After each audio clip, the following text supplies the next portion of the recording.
So I think now we can start. So last class we were discussing about the resistive load inverter, right? Yes, sir.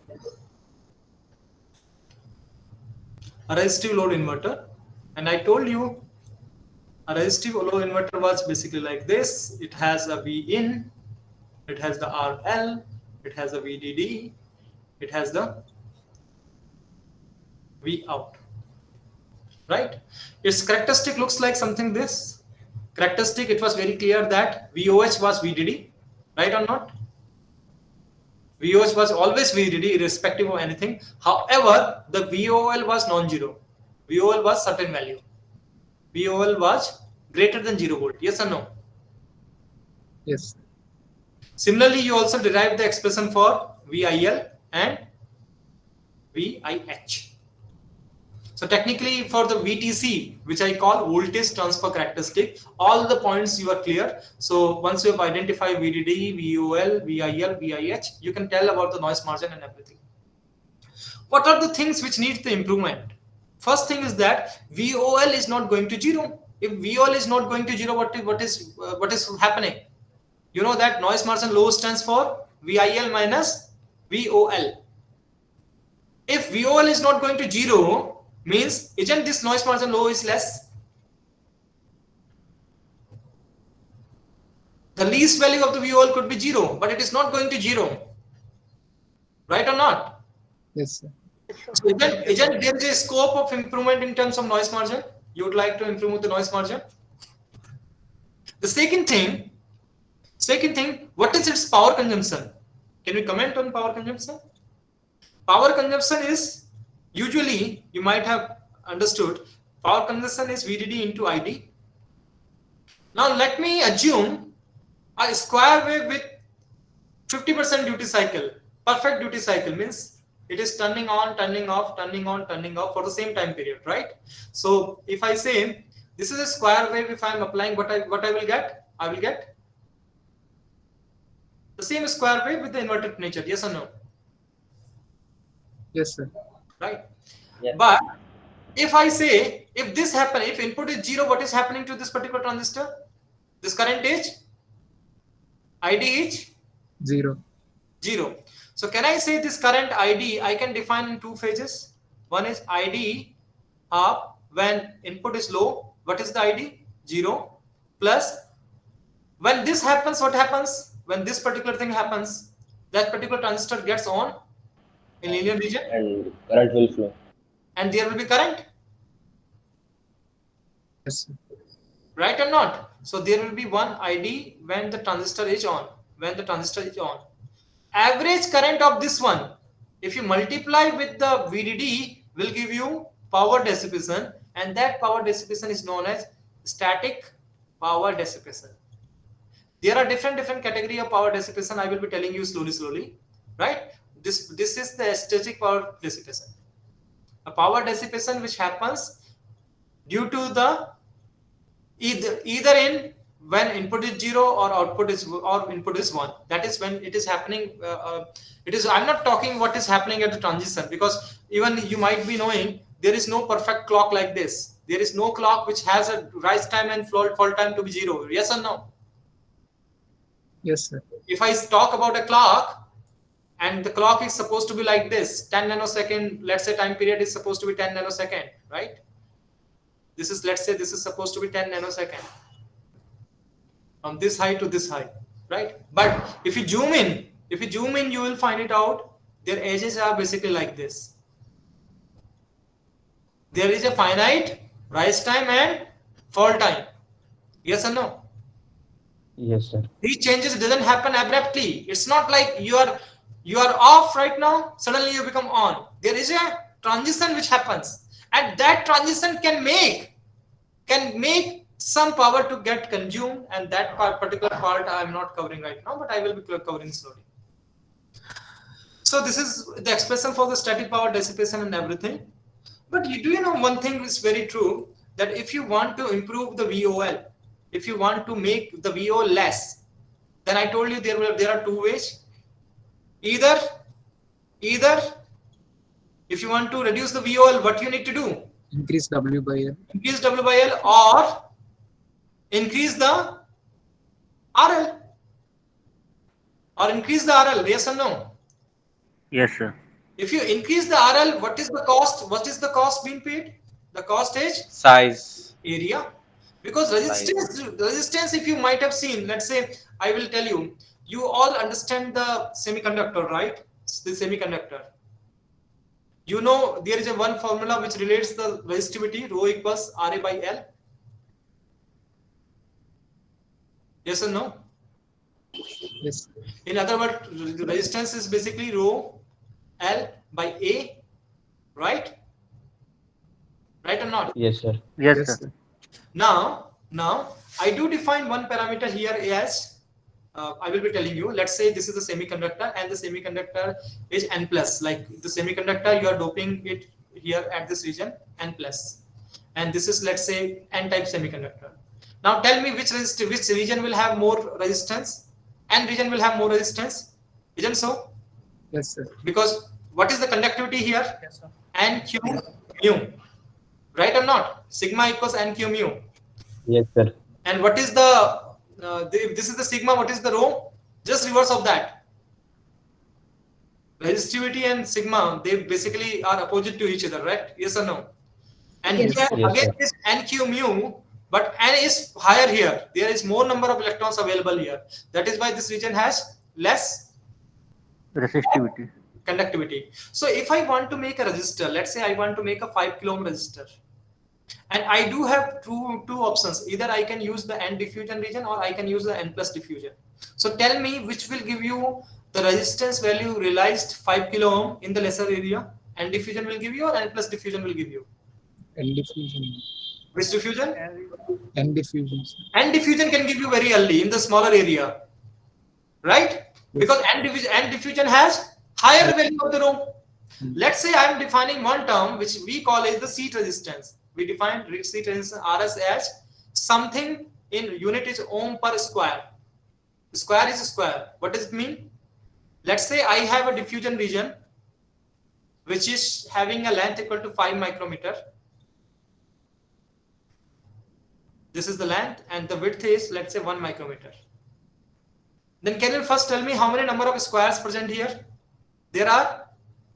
And let's say its seat resistance is how much? Let's say 2 kilo ohm per square. Its seat resistance RS is 2 kilo ohm. Every semiconductor, this is the seat resistance is defined. Now tell me how many number of squares are here? 5. 5 square. Just count number of square. 1 square, 2 square, 3 square, 4 square, 5 square, right? So if you multiply this by number of square, that is 5 square, what you will get? 10 kilo ohm. Are you getting my point? Let's say this was made of N-type diffusion. This is how the resistances are getting realized. Are you getting my point? Yes, For sir. every seeds, if it's an N diffusion, they will tell you N diffusion, what is the RS? They will tell you what is the RS. If it is N plus diffusion, they will tell you what is RS. Now let us suppose you are making a resistance using N diffusion. You are making the resistance using N diffusion. You know that it has got a very good value of RS. However, if you are making a resistance using N plus diffusion, let's say you are not getting a very high value. It's 100 ohm per square. Let's say it is 100 ohm per square. Definitely number of square needed in this case RS will be higher. Yes or no? To realize 5 kilo ohm.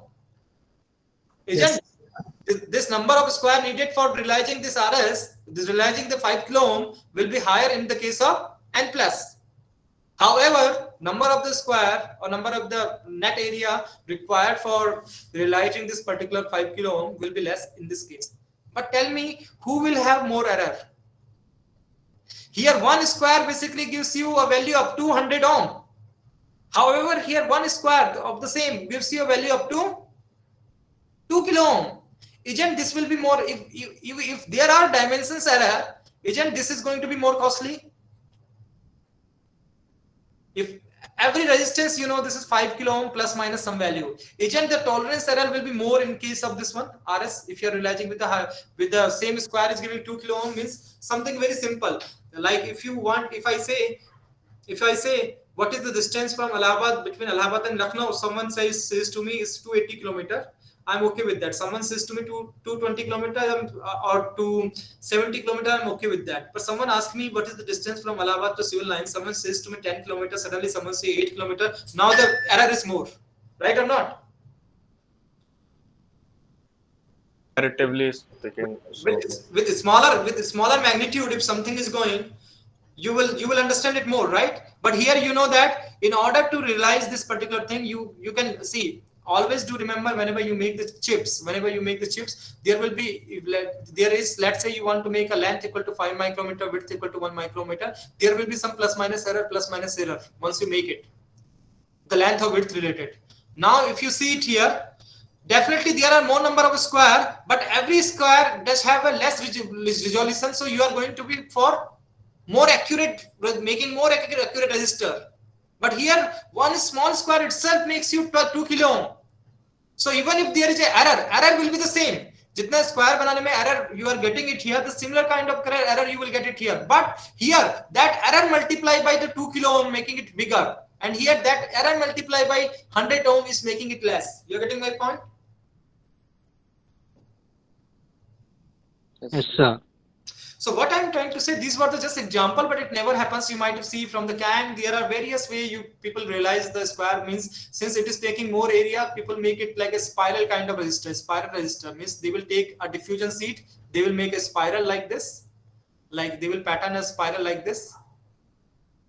Okay, just to save the area, they can count number of square it has based upon the sheet resistance. They can tell you what is the value.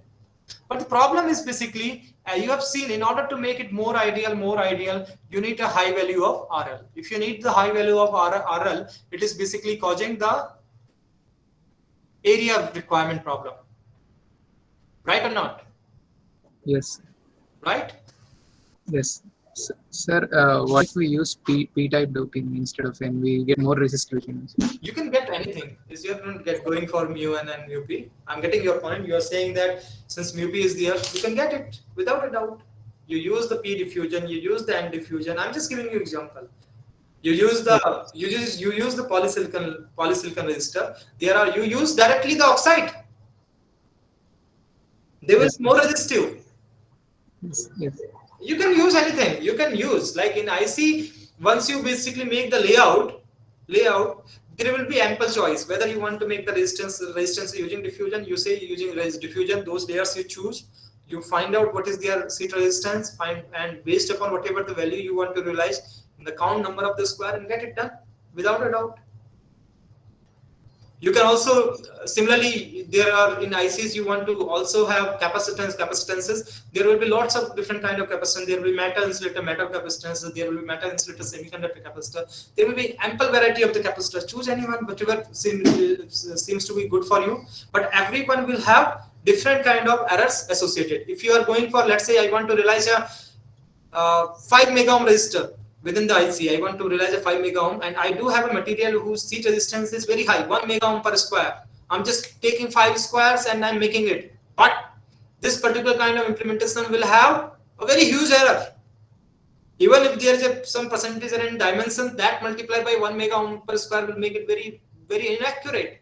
But if the same thing I want to make it more accurately, more precisely, you are basically you're getting something like kilo ohm square, you're connecting, then it is taking lots of area. Definitely you are more accurate towards getting the results, but it will be more costly in terms of the area. There are some other solutions also available, and one such solution is that why not replace these resistances by using active resistor or sometimes transistors. Why don't we basically replace the resistors by a transistor? Because transistor will have its own area. Maybe if you want to make a W by L equal to, let's say, 10 by 1 micrometer, or maybe 10 by 180 nanometer or anything, it will have a defined area. Like transistor takes very less area in the chip, but these guys like resistances, capacitances, they take lots of area. You're getting my point? Yes, sir. so we here will use comes active load. This. So here comes some of the key ideas.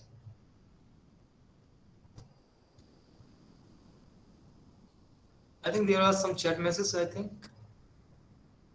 Let me just look it. Again, I said if you have any doubts, you better ask me.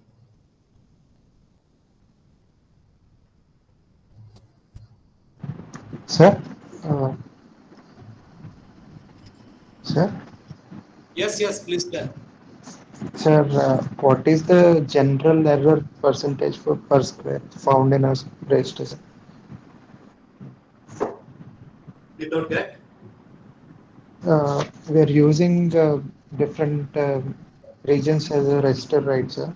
Here we have divided into particular squares depending on our requirement. What could be the general error percentage per square, sir? General error. Error percentage, sir. See, it is not what I told. These resistances you are patterning on a chip. If you are patterning on a chip means it's not like you have the resistor as you have seen the discrete component with some color coding, some tolerance level. These are not the resistances we are using. We are basically within the silicon area we are patterning our resistances. So technically, if there is a diffusion, then that particular diffusion region you have to pattern in such a way that you are able to realize particular resistance. Now that particular diffusion profile will give you a particular seed resistance ohm per square, but it depends upon you how accurate you are in patterning those equal those dimensions. You getting my point? Yes, sir. Those dimensions are getting, those number of squares are getting multiplied by this one and getting realized the value of the resistances. Yes or no? Yes, sir. Understood. And other thing itself whenever we talk about the diffusion itself, if you see the diffusion, mostly you will find out diffusion does have the complementary error profile. It is not like if I say I do have 10 to power 16 per cubic centimeter p-type impurity. It is not everywhere you have 10 to power 16 in every, if you take any cubic section here, you will find it out 10 to power 16 per cubic centimeter. Diffusion, whenever you diffuse it something, you will find out initially it is complementary error Bunsen profile, and when you anneal the sample, it becomes Gaussian. So the distribution has a statistical randomness as well. The ohm per square which I am claiming here will also have certain tolerance based upon all these things. You're getting my point? I'm not going right now in detail, but anyway, these things you can always get it in your introduction to microelectronics course as well. What is being covered nowadays, Yash? What are the topics you are doing in the introduction to microelectronics? Carrier density, up to carrier density, sir has covered, sir. Not the fabrication part so far? No, sir. Okay. So well,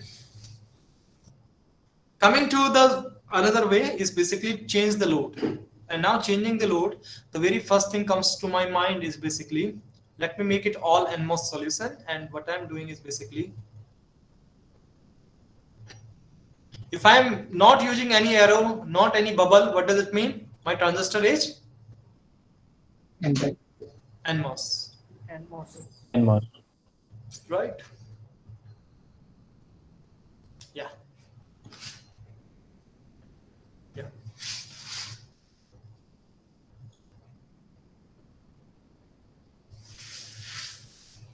Now, for M1 transistor, this is my V out, this is my V in. Now I am interested on looking at its VTC. That is the V in versus V out, voltage transfer characteristic. What is, if the input voltage is that, what is the V out? I need to find out these points critical to my application. I need to find out what is the VOH, what is the VOL. I also need to, I'm also maybe interested in finding out VIL and VIH. Isn't so? When I say plot the VTC, actually you are interested in the 4 points. Yes or no? Yes, sir. Yes. Now, before I really begin, I have not shown the 4th terminal. Have I shown the 4th terminal here? There is 4th terminal is body, right? I'm not showing body. This is my drain. This is my gate. This is my source. This is my drain. This is my gate. This is my source. So tell me, for M1 transistor, where the body is connected? Grounds. List first. Is VSB is equal to 0? Source to body potential is 0, yes or no, for M1 transistor? Yes, sir. Yes. So can I say VT is equal to VT naught? Yes, sir. What about the transistor number M2? Body, error, that Body body is voltage. connected to ground, but the source is not connected to ground. Will there be a VSB? Yes, sir. Yes. If there is a VSB, what will happen to VT? VT will be a bit higher, right? VT of this particular transistor will be a bit higher, yes or no, from body bias effect. VT equal to VT naught plus gamma under root 2 phi f plus VSB minus, oh so sorry, minus under root 2 pi f. This is the one for the VT. VT will definitely increase, but for the simplicity, these are the things you should know.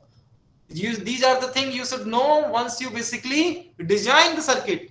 But for the simplicity, what I will assume ignore body bias effect. Most of the time in exam you will find it out. This is written. Ignore body bias effect means you assume VT of the transistor M1 and M2 to be same because both are the NMOSes. You are getting my point? I am assuming VT of M1 is equal to VT of M2 is equal to VT naught. Though you understand that M2 transistor will have a higher VT. Is that clear?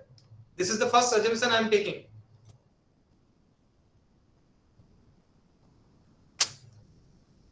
Sir, what is the phi f in equation, sir? Phi f is there, no, sir, in the equation? Tell your name first. What is your name? Lokesh Name Kumar. is Lokesh. This phi f was the bulk Lokesh Kumar. potential. Bulk potential phi f equal to psi b equal to EI minus EF divided by Q. That was KT ln Na divided by Ni. These values are typically, it's not a very, if you ask me the order, phi f will be typically of the order of 0.3 volt. So technically 2 phi f will be 0.6 or 0.7. That's it. Not more than that. You're getting my point? Okay, sir. Yeah. Yes, sir. So is that fine so far? One thing you have seen, this M1 and M2 are identical NMOS transistor, but M2 is facing the body bias effect. Hence, it is very evident that M2 will be having higher threshold voltage compared to M1.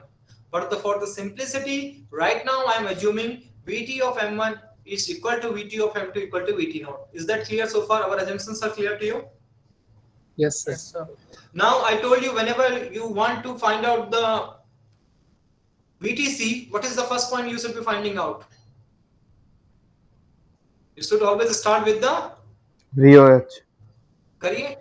For VOH, what should be the input? Input will be very low. A very low input means this M1 will be on or off? Off. It's very low. It will be Off. Off. just wait. I think somewhere it got hang. Okay. M1 will be, what is happening? Just wait. I think my screen is not working. Am I visible? You are visible, sir. Probably it's the whiteboard has hanged a little. So just wait. Shall I use the all control delete?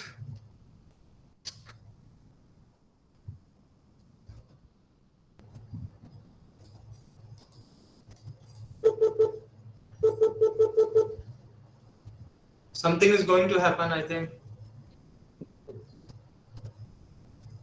If I get log out, again, I will again rejoin, okay?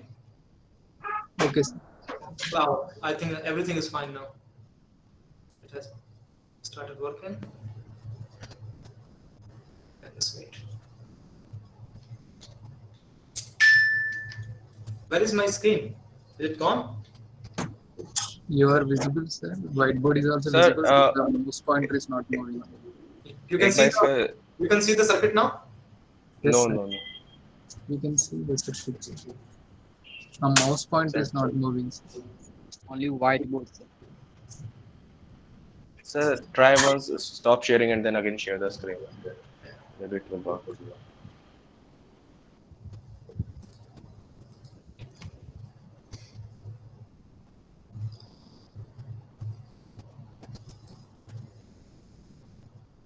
Can you see it now?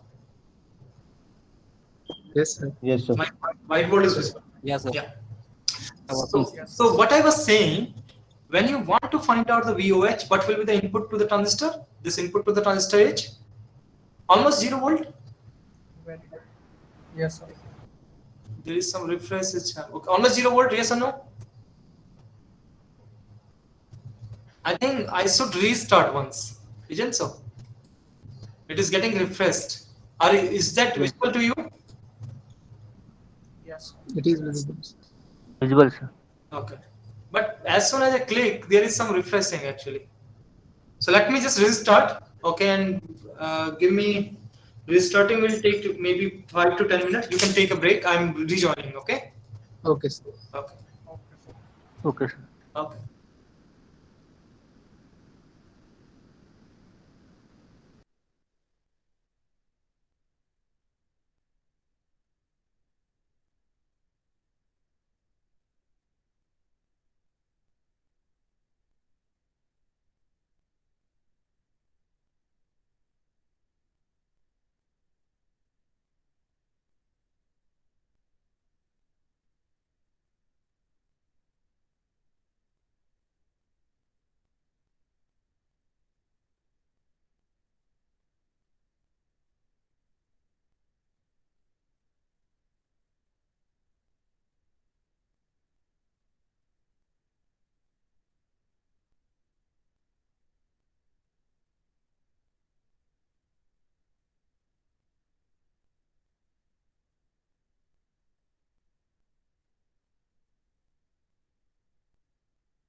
Am I visible? You're able to listen to me?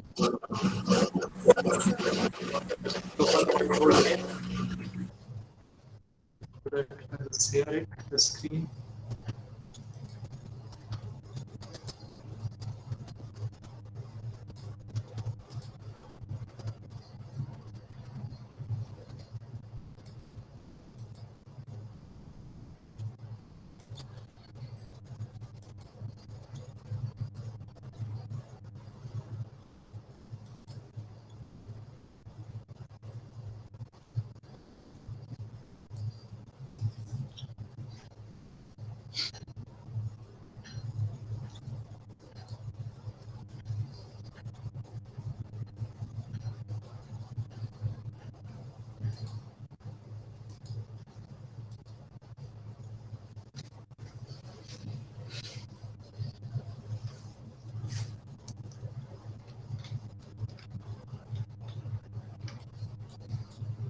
Yeah, we were somewhere here, right?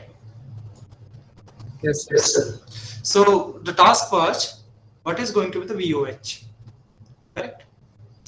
So for VOH, you know that you are applying a low input even less than VT. So isn't this transistor is going to be off? M1 will be off. Yes. If M1 off, what is going to be this current? This current ID will be 0. If it is off, then this current should be 0, ID1. What is the ID2? ID2 should be equal to ID1, yes or no? Yes. ID2 should also become equal to ID1, hence it should become 0. Hence it should become 0. What is the ID2? What is the expression for the ID2? Is it in saturation or linear? Tell me first. M2 is in saturation or linear? Saturation. Why? VG is The gate to source voltage is always VDD minus V out. What is the drain to source voltage? This is also same, VDD minus V out. Isn't VDS is always VGS is always greater than VGS minus VT? Because VDS and VGS both are same. I can say VDS Yes, is always greater than VGS minus VT, right? So irrespective of anything, this particular transistor, which is your M2 transistor, is always in Saturation rate. always in saturation. Okay, if it is always in saturation region, what is the current equation for the ID2? Current ID2 is mu2 mu n cox w by L of 2 by 2 VGS minus VT whole square. What is the VGS? VDD minus V out. What is the V out? VOH minus VT whole square, and this current should be equal to 0. If this current should be equal to 0, means VOH should be equal to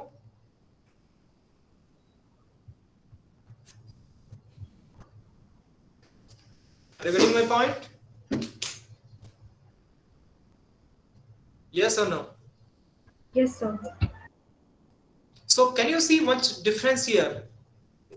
Compared to resistive load inverter, now your VOH has been degraded by amount of equal to threshold voltage. Yes or no?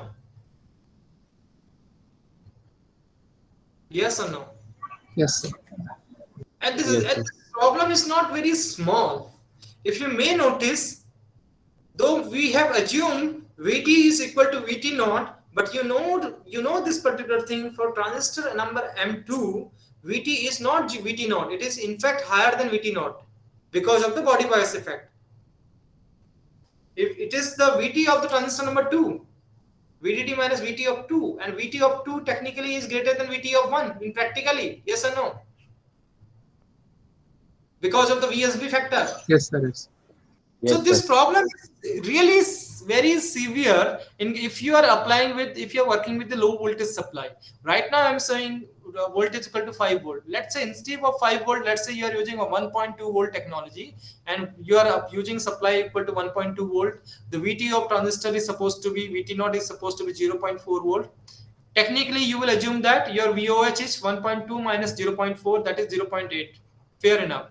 But But if VT2, because of the body bias, increases to, let's say, 0.6 volt, isn't half of the supply voltage already gone? Your VOH Yes, comes out sir. to be 0.6 volt. Half of the supply voltage is already gone. It is giving you very poor noise margin. Though your available supply is relatively low, VDD to ground you can apply. But already your VOH is coming here. Now you have only that much room for the noise level, for VIL, for VIH, everything. You're getting my point? Yes, sir. So this configuration is giving you a threshold voltage drop in VOH, meaning that it has a poor noise margin. But still our story is not complete, because what will be our next step? What is the VOL? And for finding out what is the VOL, what should be the input? For V out equal to VOL, what should be the input? When V in High. H, high means what high? VDD or VOL? VDD. It should be VOL. VOH. Why? VOH.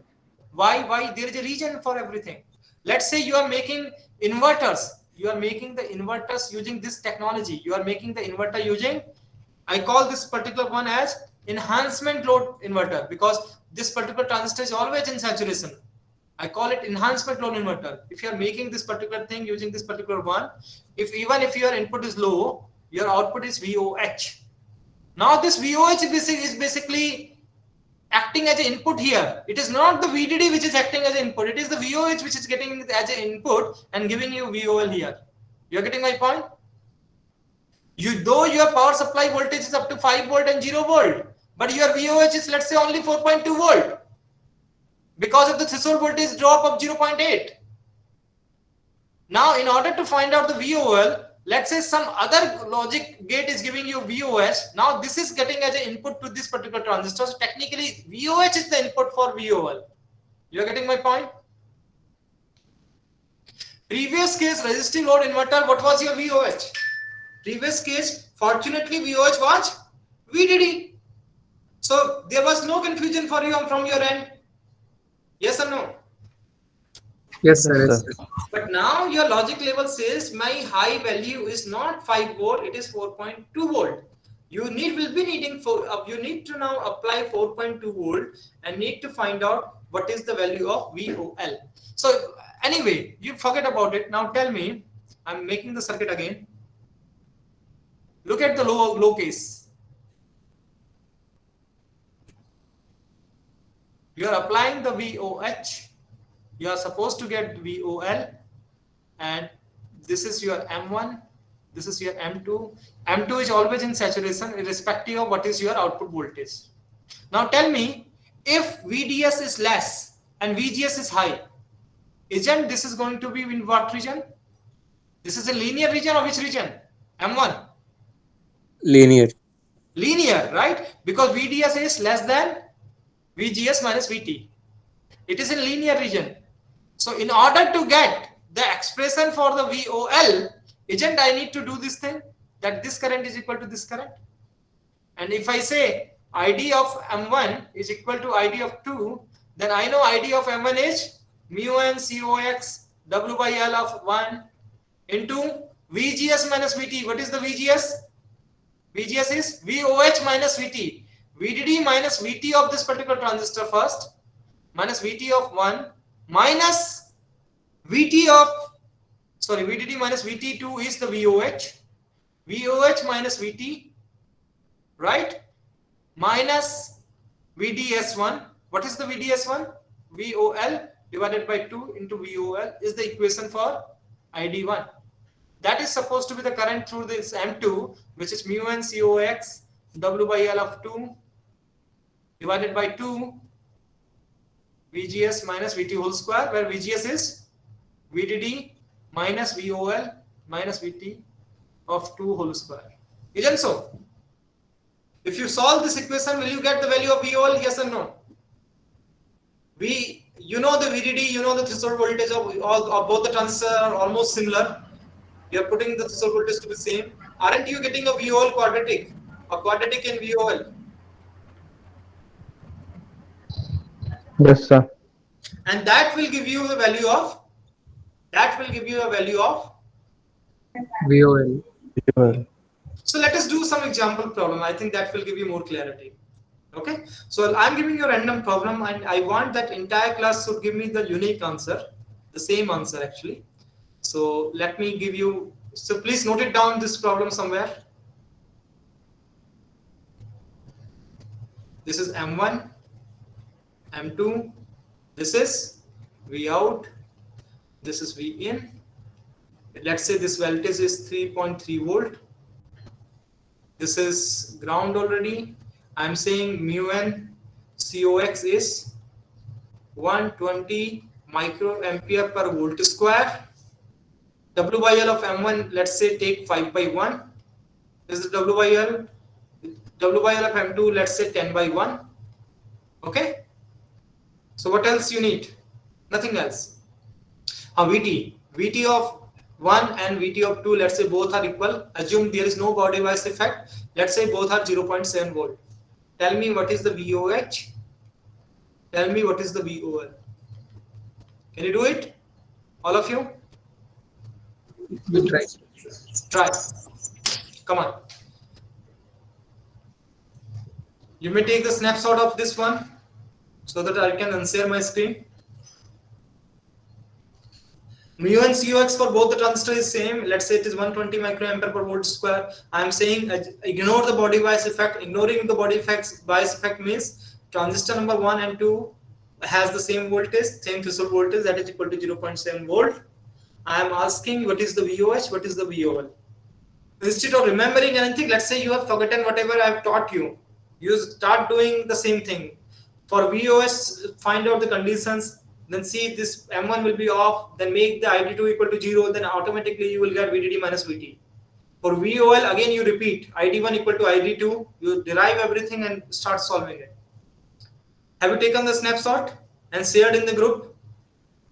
If it is done, I will unshare. Yes. So that's good. So I'm unsharing my screen now.